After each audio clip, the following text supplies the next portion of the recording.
to Gracie Schwartzwald. I'm here with Eric Mete, and we're going to go over a topic tonight. My friend Ross Hudson, who's the head instructor and owner of Hoist Gracie Lancashire in England, North England, in Ormskirk, had a question for me. And I told him what I'd do is I'd shoot a video on kind of how I handle his question. If you're anywhere in North England, definitely go check him out. It's a fantastic school, fantastic instruction. He'd been shooting some videos on scissor sweep, and I'd actually been shooting some videos on passing scissor sweep, and we'd been talking about it. And he was asking me, what do I do when you go for the scissor sweep, and the guy steps over the base leg?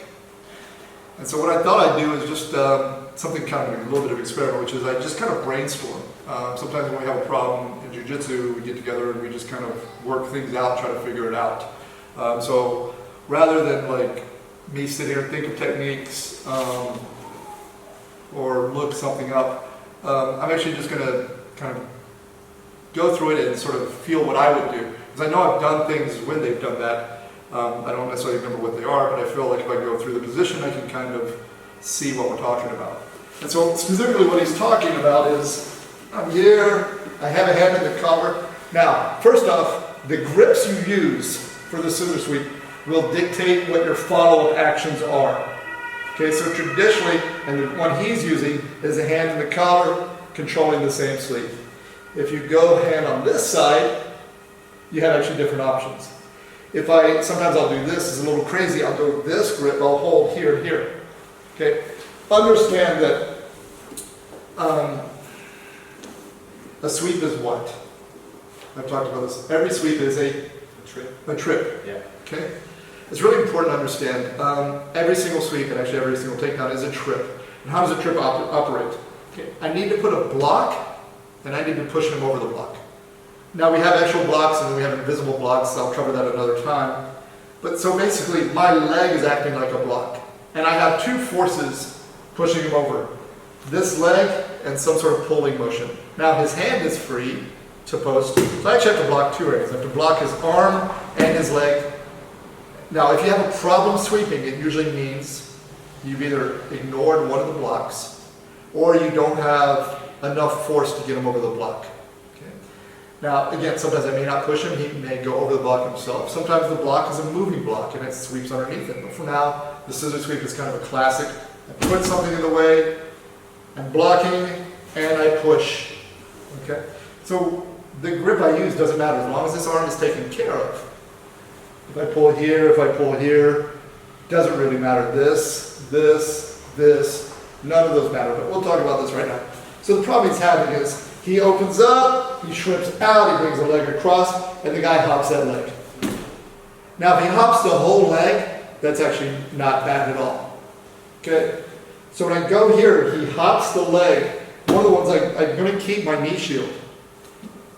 Okay? I can cross my feet, keep my knee shield. Now, we have a few options. Come back, please. He hops the leg. The reason that this is often used is because in classical jiu-jitsu, especially Gracie jiu-jitsu, one of the most powerful chokes is the cross collar. So, come back. I start to set this up, he hops it, I put my arm deeper.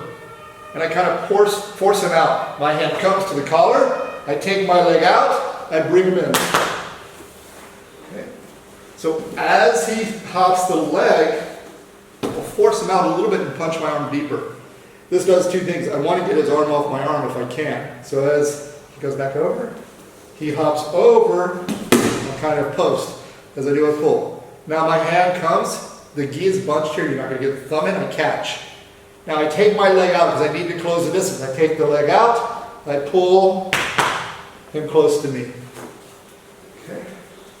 If I were to do this and he held my arm, I go here, I could just pull my arm away, come in, take my leg out. If my hand is a little bit shallow, I can block the head and pull. Okay. So that's just kind of one option. I got this from this sounds name dropping, but I got this sort of from Rollo Bustamante. He was showing us kind of this version of choke from the half guard when they're passing. Okay. Now, again, he hops over the leg. One thing I like to do, especially depending on where this arm is This is something I do a lot from this position when I go for a scissor sweep or an elbow roll. Just go back, please. The cops are coming. They think this is so awesome. They block my arm. He steps over. I'm going to take my leg out and start to head up, set up an omoplata. So, go back. He hops over. I'm going to hold the arm. I'm going to bring my leg out and bring my leg up. Now, come back. You can go all the way omoplata, extend, take your leg out, usually from the half guard. One more time. He hops. I catch. I'm going to pull. Now, this is the flexibility thing. If you can do this, this is the version I tend to do. I'm going to frame, my leg comes across his other leg. I actually use this in a few tournaments. I'm going to hold the leg, bring my leg over. From here, I'm just going to push his arm up. This leg stops him rolling out. My toes are on the ground. So one more time. I'm here, he hops. I catch, kick my leg out.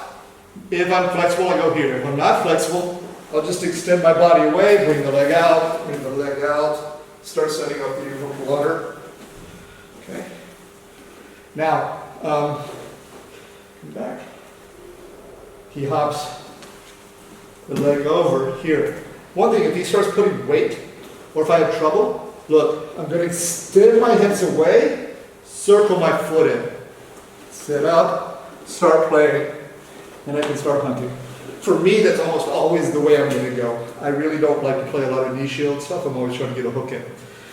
Notice when I'm here and he hops over the leg, I'm not trying to do this. If he puts his weight on my leg, I can't lift my leg, but watch. Put your weight. I move my hips back, and then I can open my knee. So I move my hips back, and I can lift my knee, or I can even bring my knee out. If he really puts his weight down, I go here. He keeps his weight up a little bit. I go here, shoot my hook in, come in, start playing some butterfly guard. Okay.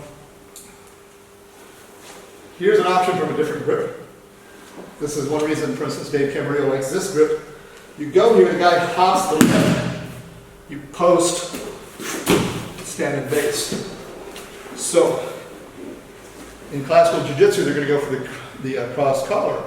But if I go here and he hops that leg, I can use this to keep him away, lift my leg, come back, just lift it. As I do this, watch, as I push, my leg straightens, so I don't push him so he's sitting on my leg. I push, he tries to grab me, I use that to keep him away.